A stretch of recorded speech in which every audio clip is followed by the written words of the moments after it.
Hello, everyone, and welcome to today's Spud Smart Roundtable Series webinar.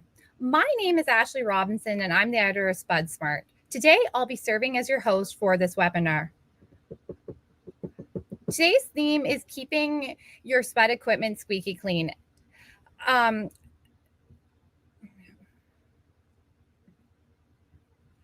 like to take a minute to thank McCain for partnering with us on this Roundtable Series webinar. Today's presenters are Nora Olson, who is a professor of plant science and potato specialist with the University of Idaho, and Gary Secor, who is a professor of plant pathology at North Dakota State University. As we near the end of the growing season and start to look towards storage season, having clean potato equipment and storages is important more now than ever. Clean and sanitized equipment can be the difference between getting a devastating potato virus, which could impact your bottom line for years down the road. And so in this webinar, we're going to have these two experts share why you need to keep your equipment and storages clean and how exactly you can do that. During this presentation, you'll likely have some questions for our speakers. Please type these into the chat box at any time during the webinar, and we'll address them during the question and answer session after the presentations. Today's webinar is being recorded and will be made available at spudsmart.com shortly following this live event. Our first presenter is Nora Olson, who is professor of plant science and potato specialist with the University of Idaho. Her research and extension program for the past 25 years has focused on potato and field storage management, sprout and disease control, seed physiology and performance, harvest and handling management, and cultivar evaluations. She is the past president of the Potato Association of America and the current president of the World Potato Congress. Take it away, please, Nora. Well, thank you, Ashley, and I appreciate Spud Smart for inviting us to talk about this important topic. And a lot of what I say is going to really nicely segue into what Gary Secor is going to talk about in the next presentation. So, hey, harvest for the storage crop is beginning soon. And there are many steps, obviously, to get the potatoes and equipment and the storage facility all ready. So this webinar will highlight a few of the key points in a sanitation program, along with other steps in the storage to ensure to get done before the new crop arrives. We all want a clean start to the new season for sure. So why clean harvest equipment and storages? Well, although this webinar will primarily focus on cleaning storages, the same principle apply to all the equipment. So let's talk about the equipment first. With harvest equipment, the primary concern is the movement of soil from one area or field to another. Since many soil-borne pathogens, nematodes, insects, weed seeds can move from one isolated area or field and then spread to other fields, we want to make sure that we're keeping them where they should stay if they were already there. So having a cleaning program, whether it's then brushing off or power washing excessive soil in between fields, especially on harvesters where there's a lot of soil associated with it, will really lower that risk of contamination from one field to the next. And also, unless that tear dirt from this, when we talk about the cellars, and that tear dirt from the cellars is known to be from an isolated field, it can go back to that field. But if we're starting to have mixed lots or mixed tear dirt, then it needs to go to a non-potato field to make sure that you're not spreading some of those problems around. This is especially important as we've had some topics the last few years, including wart, potato cyst nematode, other nematodes, corky ring spot or tobacco rattle virus being associated with nematodes, all of those things. And so let's try to keep clean fields clean and contaminated fields where they need to be. So we'll spend most of our time talking about cleaning storages and how important it is, especially to minimize disease and foreign material carryover from one season to the next. Now, if there was a breakdown or hot spots from the previous year, there's a lot of that bacterial goo. And I know pathologists like Gary Secor is not going to want me to refer to it as goo, not being a pathologist myself, but we're going to refer to that as either goo, or later I'll talk about them being bacterial biofilms. And those can remain as a source of inoculum for the incoming crop if you had an issue last year. So knock on plywood that hopefully you're not dealing with any bacterial ring rot or BRR. But this cyclical disease can come back around every few years, and sanitation is the major way of dealing with it.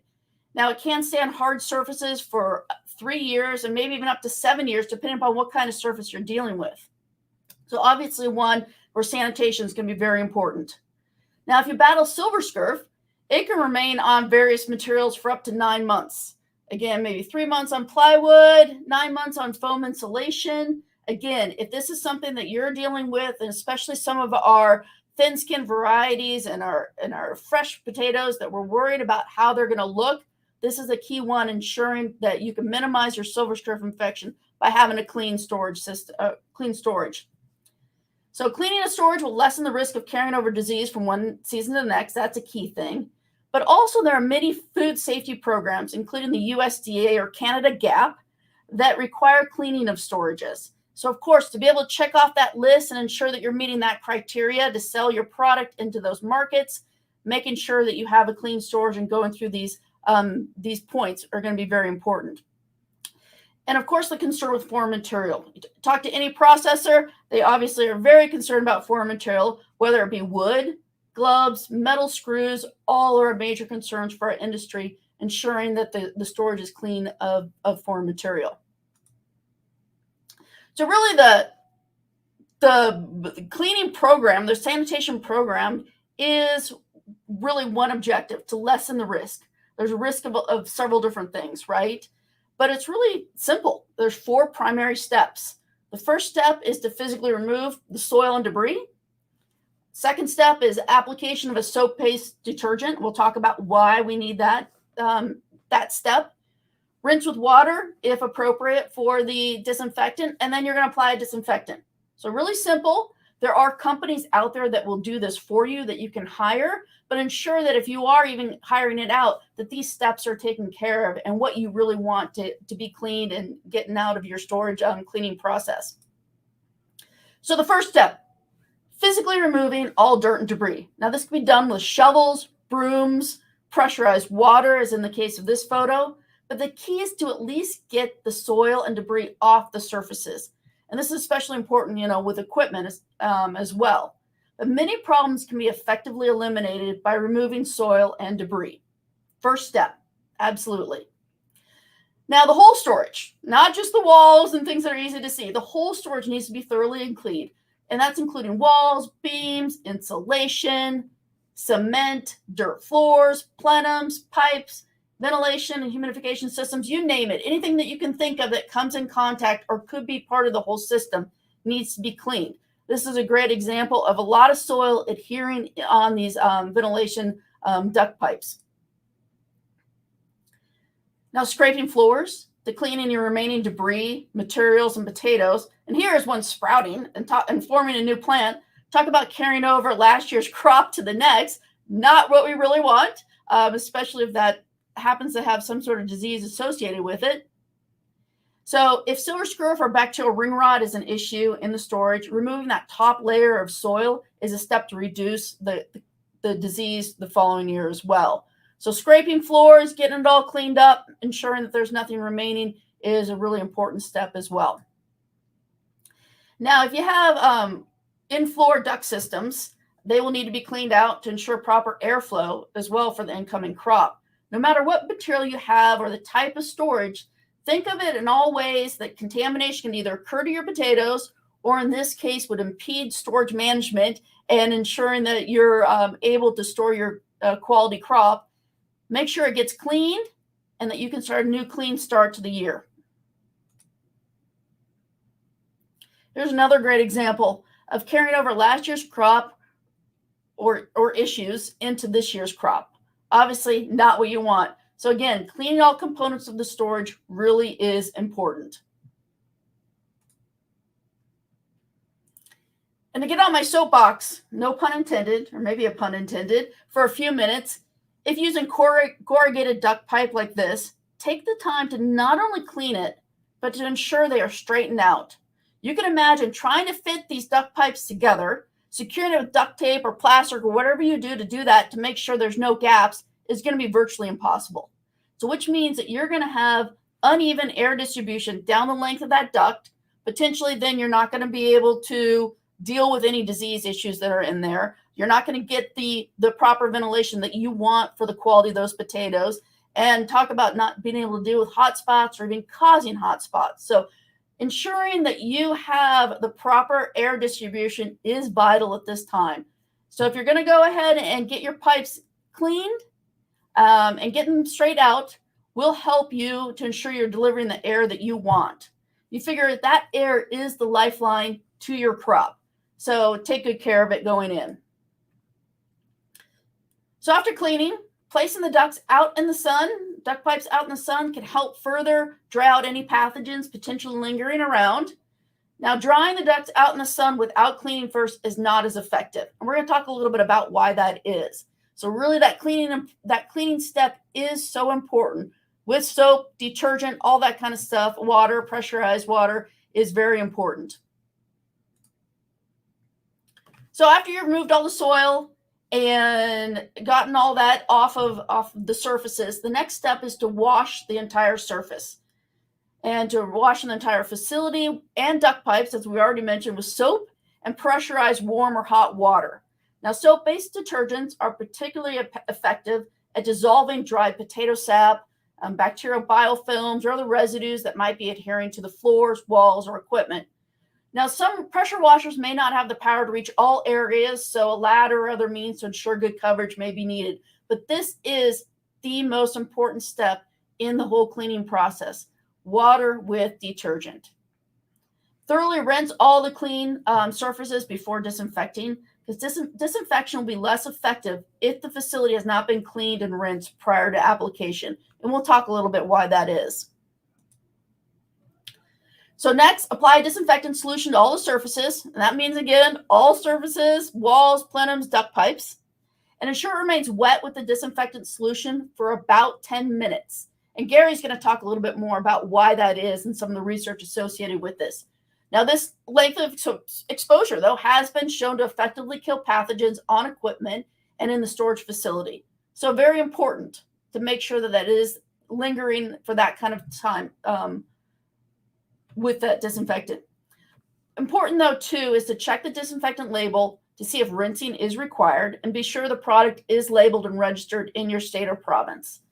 Now, disinfection alone will not adequately clean a storage. There are many disinfectants out there, and some are more appropriate than other on certain materials. In addition, some disinfectants may need to be buffered before you apply them. So again, read the labels and identify the appropriate disinfectant for what you need. Some are great on wood, some are better for maybe bacterial ring rot, all of that. Design what disinfectant you need based upon your type of material that you're cleaning, as well as what your intended pathogen that you're trying to deal with.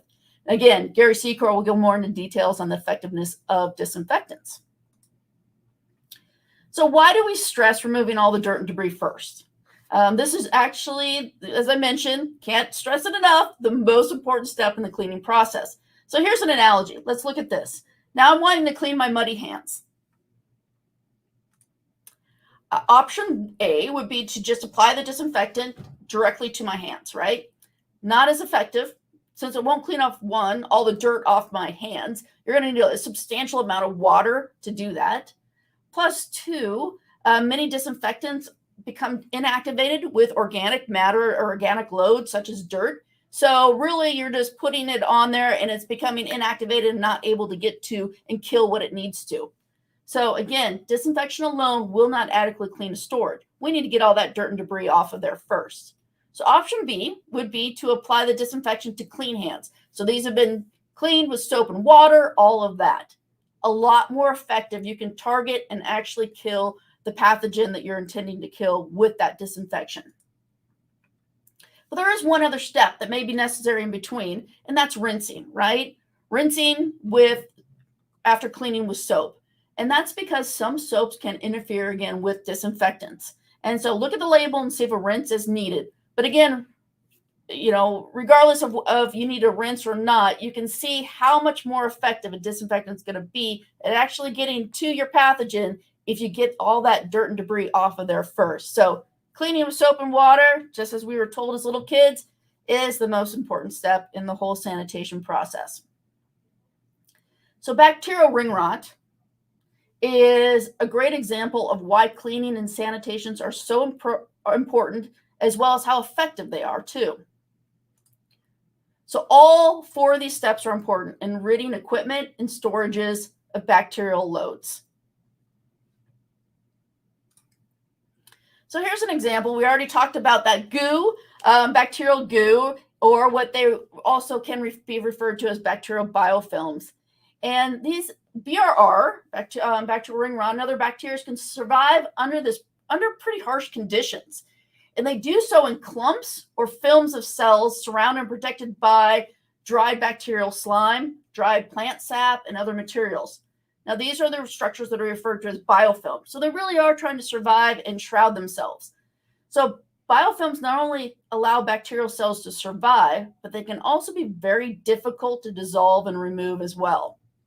So breaking up the biofilms with water, detergent, and pressure is key to ridding them from equipment and surfaces. That's why, again, that cleaning part is so important to really get at these bacterial loads that can be in your storage facility.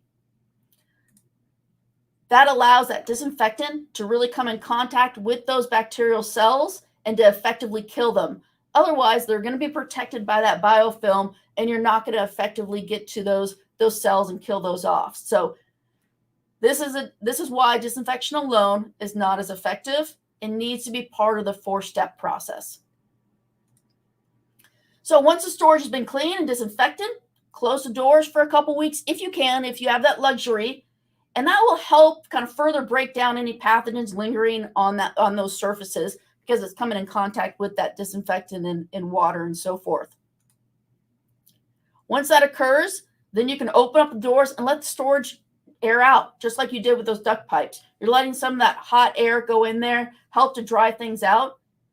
And then you're going to want to start prepping for the incoming crop. I really like this photo since the garbage cans are already in place, ready for garbage and other foreign material to be thrown away for the new crop coming in. Key thing, though, too, is eliminate any lingering foreign material in and around the storage facility, too. Cleaning up trash such as old tubers, duct tape, wood, metal, insulation, all the things that kind of are around for sure, because you definitely don't want to carry over last year's trash into this year's crop and potentially being a source of foreign material. After removing all the visible foreign material, pass a magnet over the floor to collect any remaining metal contaminants. And this is a key step just because of needing to limit that kind of foreign material coming in with your crop. This is also a great time, as seen in this photo, to set up any rodent traps outside the storage facility. So really you're getting everything ready for that incoming crop, and especially you're not wanting to do this right during the chaos of harvest time too. So if you have dirt floors, pre-wet the floors and close the doors. Now, if you have concrete floors, dry concrete, if it has been dry for a while, will wick up a lot of moisture. So in both these situations, we really need to condition that storage by turning on the system, turn on the humidification system, making sure your air, your ventilation system's running properly so it's ready for the incoming crop. So there are additional items on the checklist prior to the crop coming in that I wanted to just relay for a few minutes here. Harvest equipment can take a beating after years of use, you can imagine, and replace any worn parts, belting, flights, padding to minimize the risk of shatter and black spot bruise for the new incoming crop, right? Potatoes hitting bare metal like this increases your chance for bruise tremendously. So not only does your equipment take a beating year after year, but also your storage can. So insulation and other materials can deteriorate with time. So repair worn or missing insulation materials. Insulation lessens the temperature differential or the gradient between the outside and the inside of the storage and can help keep the inside surface from reaching the dew point temperature where condensation will occur. So wet spots due to condensation greatly increases the risk for soft rot development. So some areas lacking insulation are more obvious to see, such as exposed building material where polyurethane has eroded away, such as seen as this photo, or areas where plywood is missing and insulation is exposed. This gives an entrance for moisture to deteriorate the insulation and reduce the effectiveness in that area for sure. So again, the possibility of condensation occurring. Plus the wood is considered foreign material. So one of the top culprits of foreign material. So best to fix this and avoid any additional deterioration. You may see a chunk of the wall missing, but other areas are not as obvious. So the use of infrared cameras or thermometers can help identify areas where there is a lack of insulation. Can be very beneficial. I know this looks very abstract. This is an example of a FLIR infrared camera that you can attach to your smartphone to take photos. The yellow and red areas are showing warmer surfaces in the corner of the storage. Quite handy to use in storage to identify leakiness or areas that do need greater insulation. So check out one of these. That way it allows you to help identify areas that you can repair insulation prior to new crop that will lessen the risk of pockets of condensation from occurring. Now, ventilation, air humidification, and temperature control is the lifeline to your storage. And these all go in hand, talking about your humidification, your air system, in and out, and your sensors being calibrated. So they need to be in working order to avoid issues. Fans need to be balanced and rotating the correct way. Air louvers can open and close. They're not going to be stuck or rusted open one way or the other.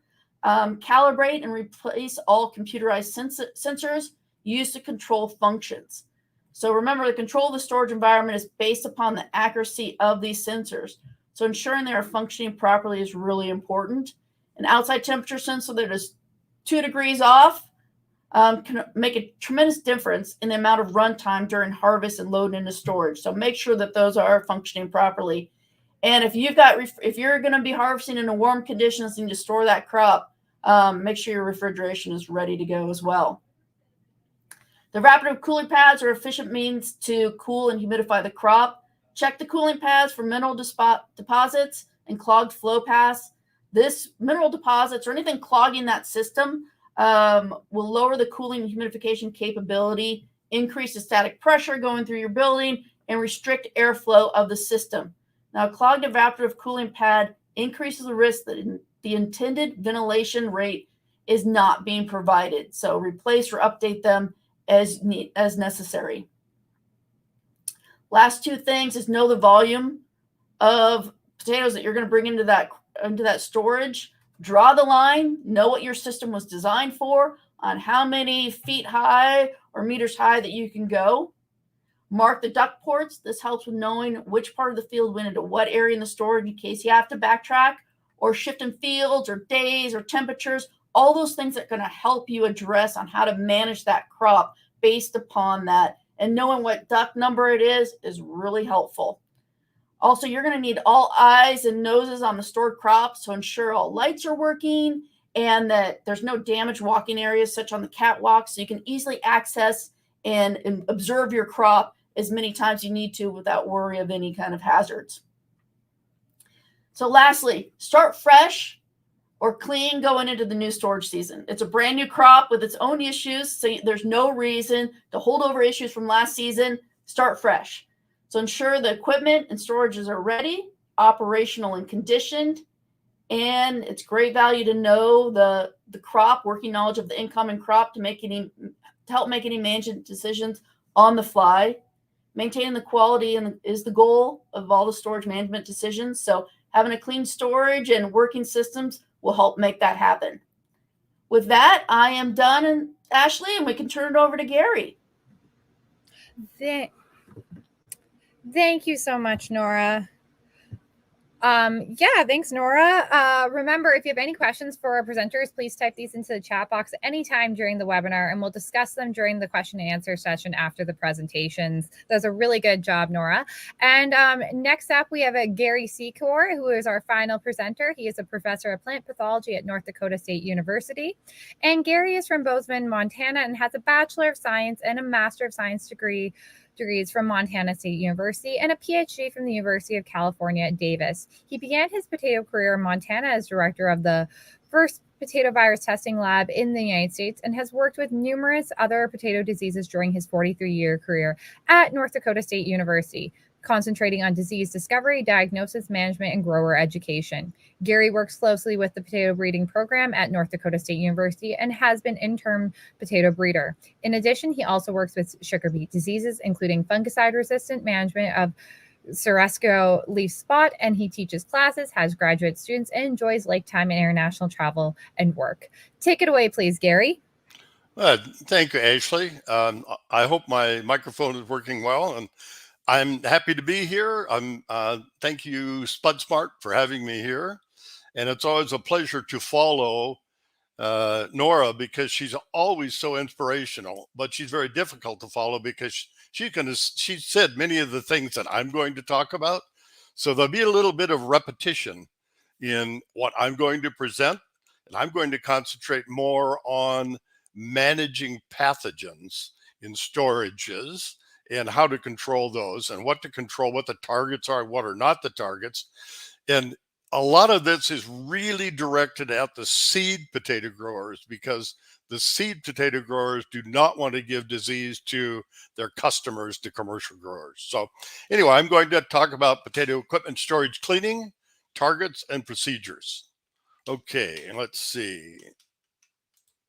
Ashley, are you going to move my slides? Let's see. Yeah, there we go.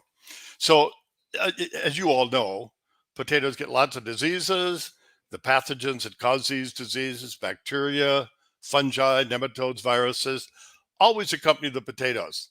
Because if the seed is infected, the pathogens remain in the seed and they continue to remain in the seed during the cutting operation, or if you don't cut in the whole seed. And this is called vegetative propagation. So they remain there in the vegetative propagation to cause disease. Okay.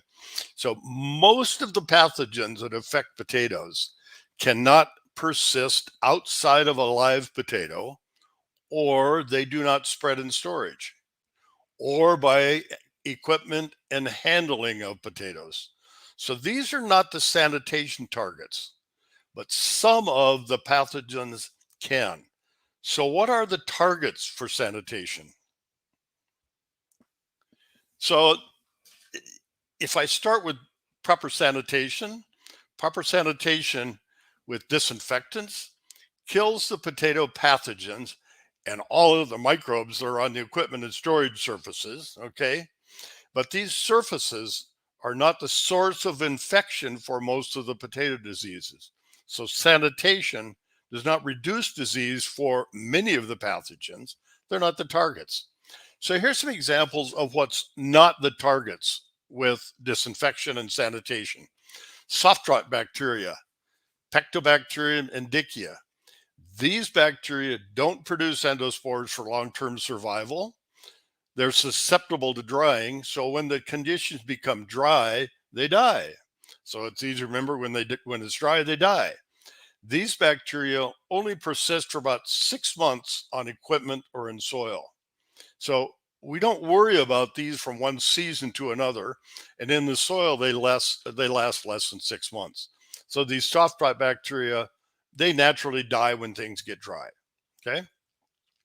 The pathogens that cause verticillium early dying, common scab, rhizoctonia, white mold, fusarium dry rot, powdery scab, pink rot, leek, nematodes, okay, they persist and infect from the field soil.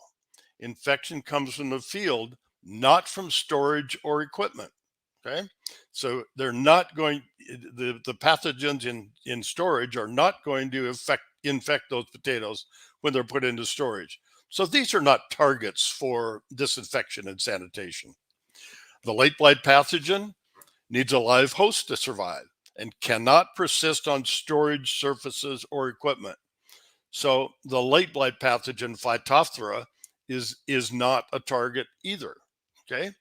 And our friends, the viruses, they can only persist a few days on storage or equipment surfaces. Infection comes from mechanical transmission or vectors that are in the soil or in the air, aphids, for instance, or nematodes in the soil. So viruses are not our targets either.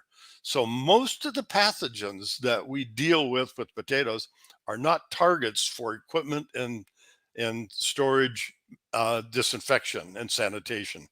The main targets, number one, ring rot. Nora talked about some ring rot already. I'm going to concentrate a little bit on that as well, because ring rot is the number one pathogen for sanitation. The second important pathogen is silver scurf. And really, I've been scratching my head to think of another disease or pathogen that is effectively managed by sanitation. I can't think of one. So I think it's just these two. Okay, next one, please. So let's look at bacterial ring rot caused by this guy, Clavibacter michiganense. Like all bacteria, it needs a wound to enter. They do not form endospores that allow long-term survival. You may be familiar with endospores like anthrax. They survive 50 years in the soil. Bacteria don't, this bacterium does not form those endospores. It's tuber-borne, has very poor soil survival. It doesn't compete very well, but it can survive in crop debris and volunteers, but it spreads primarily during seed cutting and planting, okay?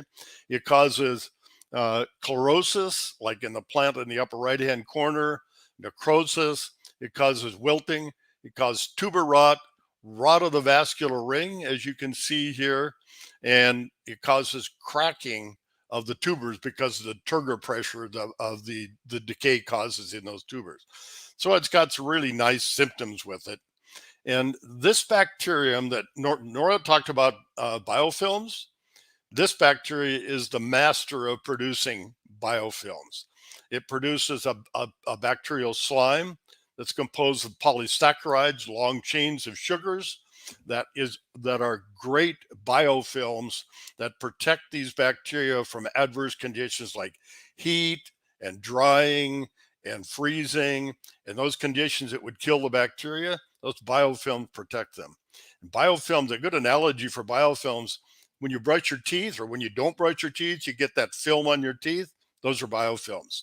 So they're really resistant to destruction. You need a brush sometime to get rid of them.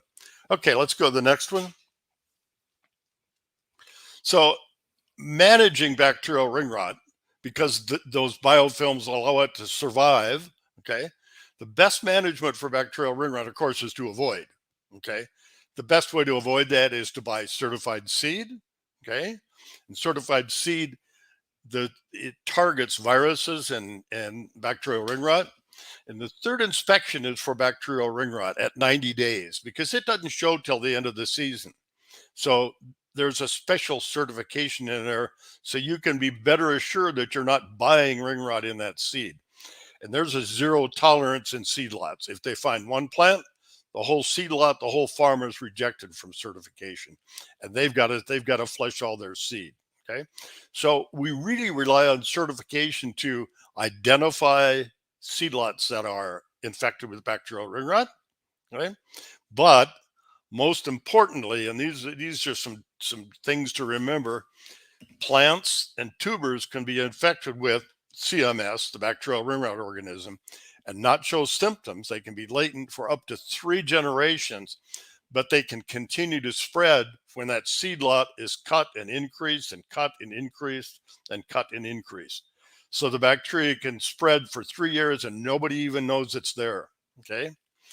And these bacteria produce a slime or biofilms, like Nora said.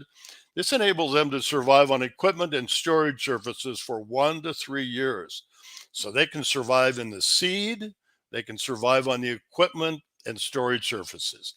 That's why it's so difficult to get rid of, and why sanitation and disinfection is so important.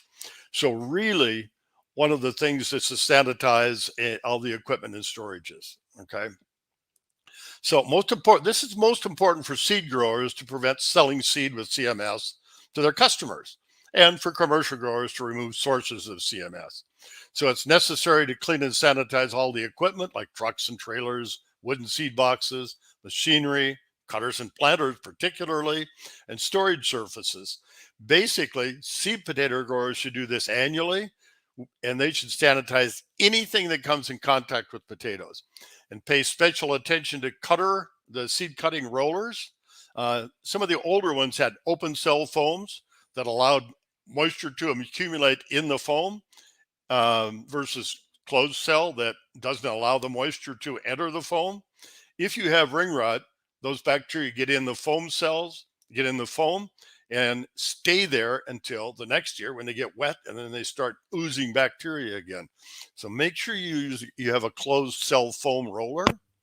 And it's important to disinfect. This is a 4-step procedure. I've got an extra step in here that that Nora did not have. The first is to remove debris, and then broom sweep. Get rid of most of the big stuff you can.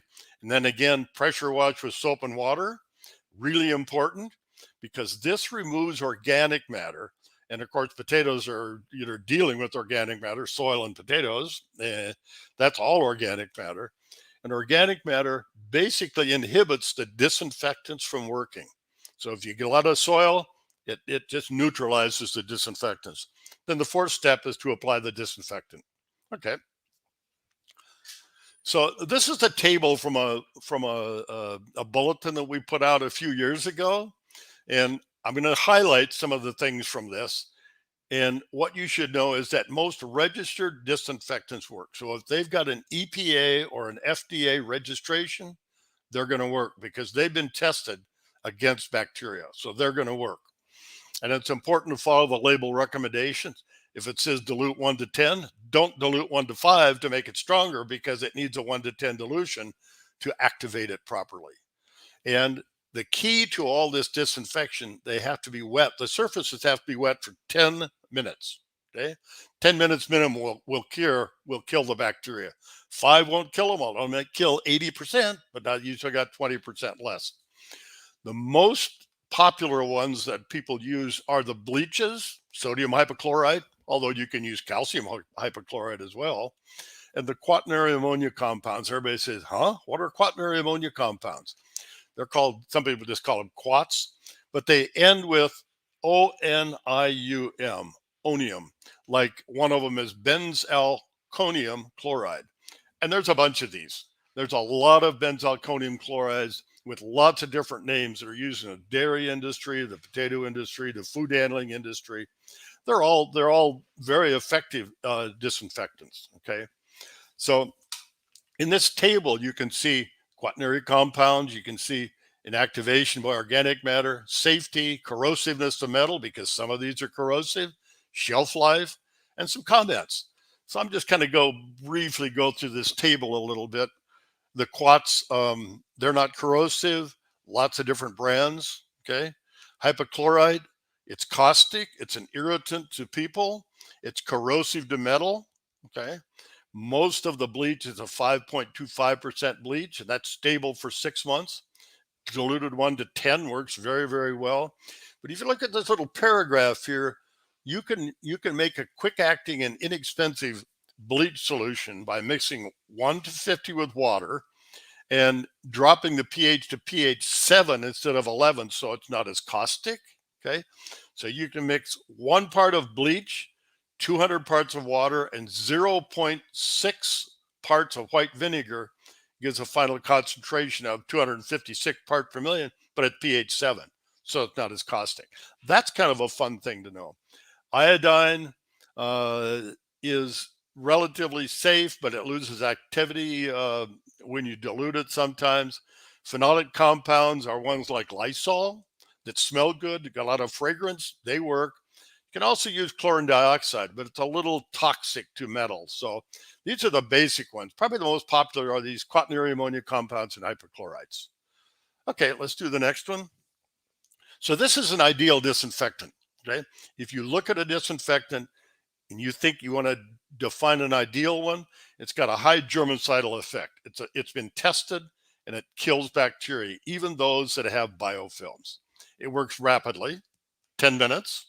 Remember the 10-minute thing, and they got to be wet for 10 minutes in order to work. They're effective in a high organic load, 5 to 10%, because potatoes are dirty and they're organic matter. They should be effective in hard water. Hard water is 600 to 800 parts per million calcium chloride. And some people have really hard water, so be sure that your disinfectant can work in hard water. They need to have a long shelf life, so you're not wasting money. For instance, people keep boxes of bleach for 5 years, open it up, and it's nothing but water, because the shelf life of bleach is 1 to 2 years, you can't stockpile it for long periods of time. Should have low toxicity to people and animals. Should be non-corrosive because there's a lot of metal in potato equipment and storage buildings. You don't want that to be corroded. They should be easy to use. They should be fragrant and pleasant and not really not harmful to people that are using them. Okay, let's do the next one. I think this is my last slide. The second disease that is the target for disinfection is silver scurf. And of course, silver scurf is a seed-borne disease caused by Helminthosporium that causes blemish on potatoes, table potatoes, and defects of processing potatoes. And you can see the symptoms here on the right-hand side. And this fungus produces spores on stored potatoes after 3 to 4 months in storage. Okay, so this bottom photo here shows sporulating a potato with silver scurf that's sporulating. And all those little black dots on there are spores that are being produced. So they're on the tuber, and these spores are dislodged by air currents, okay, when the air moves through the storage bin, or when potatoes are moved. Those spores are released and infect other potatoes in storage, resulting in more silver scurf. Okay? So these spores can also move between storages that have common air handling system. Okay, so if you got silver scurf in one, you can move it to all the others as well. Now, some of these dislodged spores remain in storages from one season to the next. They can be the cause of silver scurf to newly harvested potatoes in storage due to the forced air distribution and the forced air that's distributing the spores. So the same cleaning and sanitation recommendations for CMS, for ring rot, are also effective for silver scurf. So the disinfection and sanitation procedure is the same for ring rot as it is for silver scurf. Those are the two main targets that growers need to be aware of when they're putting potatoes into storage. So I'll stop there, and I guess we'll open it up for questions, Ashley. Yeah, thanks so much, Gary, for that great presentation. I really appreciate it. It was so good, and thank you, Nora, for yours too. So now we're going to start on the question and answer session. So if you guys have any more, if you're listening and you have any more questions that you think that you'd like to ask Gary or Nora, now's your chance. But we'll get started with the first audience question we have, which is from RCP, and it's saying, if I'm looking at building a new potato storage, what should I keep in mind from a cleaning and sanitizing standpoint, viewpoint in the design? And I'll let you start, Nora, and then I'll let Gary add on his comments afterwards. Yeah, that is great. And I love that you are thinking about that and how to effectively do that. So I'm sure some of those storage design companies out there will really help you identify some of the best ways to do that. But using concrete that may be easier to clean in some ways. Wood can deteriorate as well as some of the other insulations. So just be aware of that and what's the best in terms of maintaining that. But as long as you're maintaining a lot of these types of materials, you can use what's all being used out there right now. I think just knowing that you can get to certain areas and clean them easily would be probably a very important part of designing a new potato storage building. Gary? You know, wood is difficult to disinfect because the bacteria can get in the grains there. So sometimes it's easier just to cover it up and paint the wood rather than try to disinfect it, because you're effectively getting a block to just paint the wood. The other thing that I forgot to mention is that metal surfaces, sometimes it's hard to keep that surface wet for 10 minutes. So you can add a foaming agent to the disinfectant to hold it in place and keep it wet for 10 minutes. So one of the other things too to worry about is form material. And anytime that wood, or we worry about painting something or whatever, it all has to be food grade and so forth. So keep some of that form material aspect in mind as well, and food safety and GAP protocols. Yeah, definitely. Those are all very important things to put in place. There's so many things to think of when you're a potato grower. And we did get some audience questions that were sent in to me beforehand. And what's the most common mistake you guys find when a grower is disinfecting something? I'll let Gary go first with this one. Sorry, would you say that again, please? What's the most common mistake growers make when it comes to disinfection of their equipment or storages? Two that I've seen. One is people can use steam cleaning to disinfect, but they usually use a very small steam cleaner and go very quickly across the surface, and it doesn't get hot enough to kill the bacteria because you need a big steam cleaner. Okay, so some people just say, "Oh, I steam cleaned it." Well, it wasn't long enough to kill the bacteria because of the biofilms. And the other one is not keeping the disinfectant in place for 10 minutes. Thank you. And Nora? Yeah, and I would add in not getting some of that dirt and debris off effectively, and maybe skipping some of the steps and going straight to disinfection, and knowing that that's not going to be as effective unless you did the first 3 steps.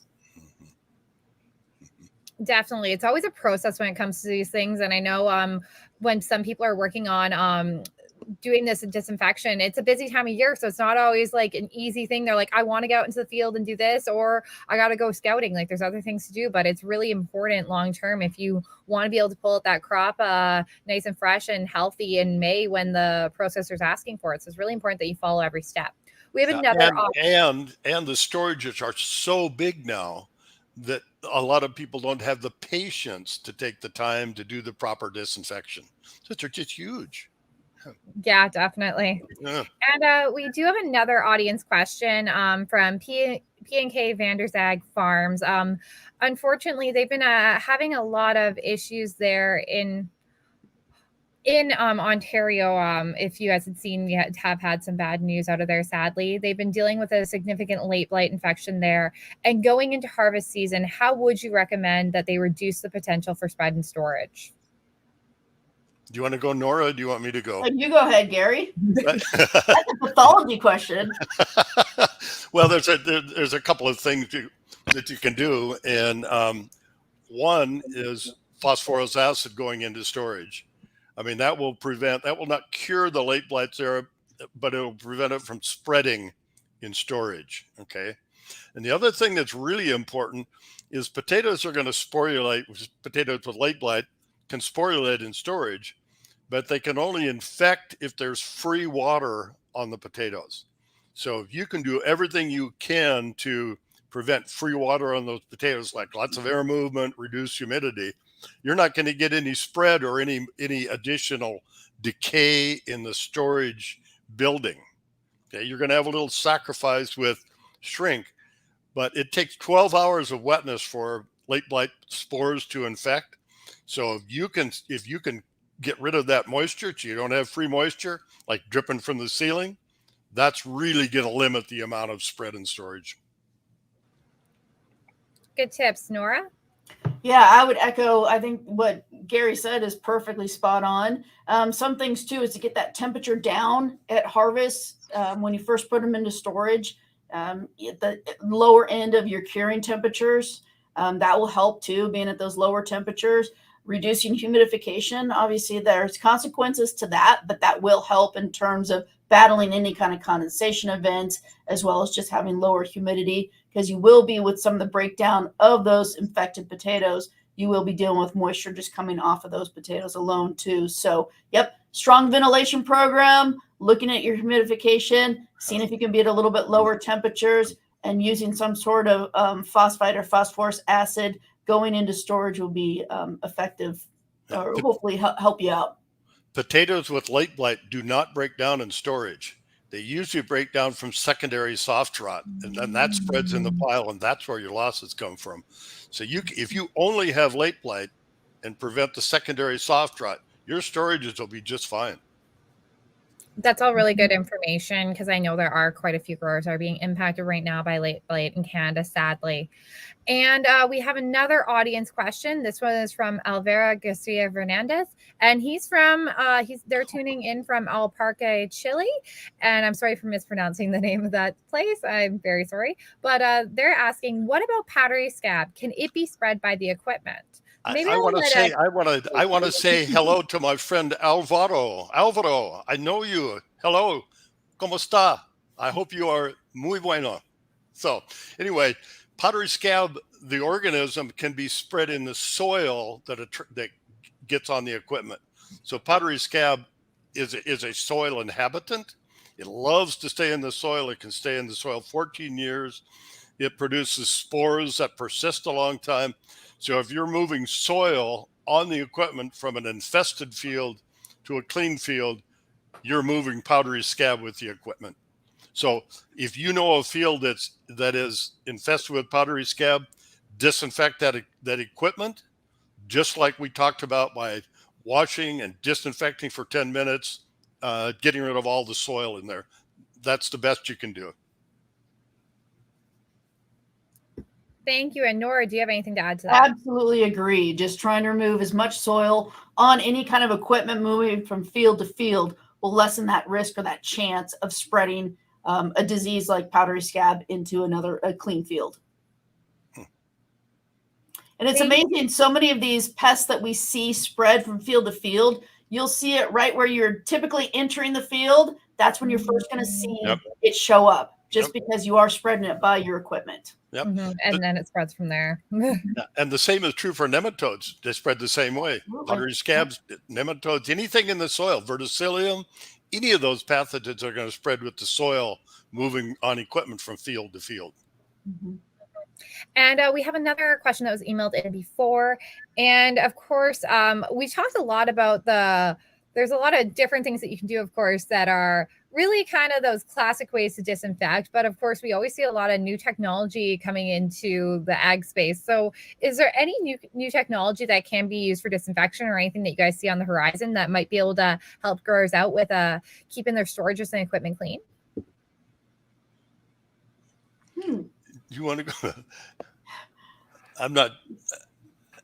Yeah, it would be new technology to help with. Say again. Help with sanitation and disinfecting. The only thing, one of the things that we tried once upon a time was to fumigate an entire soil storage building. And we tried to fumigate with chloropicrin or chlorine dioxide, or some fumigation, like setting off a bomb inside that fumigates the entire building. And we tried it with ring rot. It didn't work as well for ring rot, but we had a lot of dead mice in that storage, and a lot of dead insects in there as well. But I really wish somebody would find a technology that you could put a bomb in there, a smoke bomb in there, and it would disinfect everything in there, like chlorine dioxide, for instance. It would get in all the cracks and crevices and nail holes and everything. That would really disinfect. That'd be super sweet if we could find that. Just putting your wish list out there and hoping that there's somebody that's working in that sphere listening in. I know. I hope so too. I know there must be something. You could use cyanide, but who wants to do that? And you could use. I don't know. We tried chlorine dioxide, but there might be some other product that somebody knows. So there's a business opportunity for somebody to sort that out. Nora, anything you'd like to add, or any wish lists you would like I think that's great. Absolutely. Everybody out there, keep trying to think of ways that we can make this process just as more effective and easier to deal with, for sure, so that you don't bypass any steps. Yep. And the other thing, you can put your equipment in the building too, and so your equipment gets sanitized as well. Yeah. And we just got to figure out the mechanic, what it is. So anyway, that'd be sweet. So if anybody has anything, let us know for sure. No, they won't. They want to keep it themselves and patent it and start a business.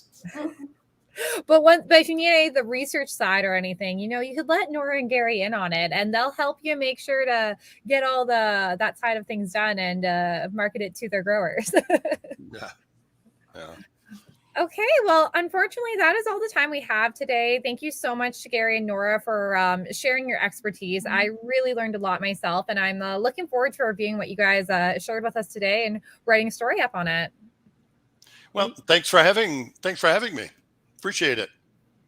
Thanks, Ashley and Spud Smart. Appreciate it.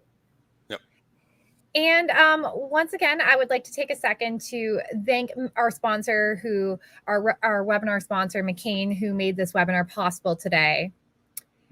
And a big thank you goes out to everyone who participated. I hope you guys had a good time listening in, learned some valuable information, and are going to be heading out to your storages and equipment right after this and getting on that disinfecting train. And again, a recording of this webinar will be made available shortly on spudsmart.com. So make sure to check out the website, and we'll also be sending that to your inboxes if there's any part of this webinar that you missed, or if there's your coworker or anyone that you work with or your neighbor that you think might find this information valuable, please send it their way. So thanks once again for tuning in, and we hope you have a wonderful day.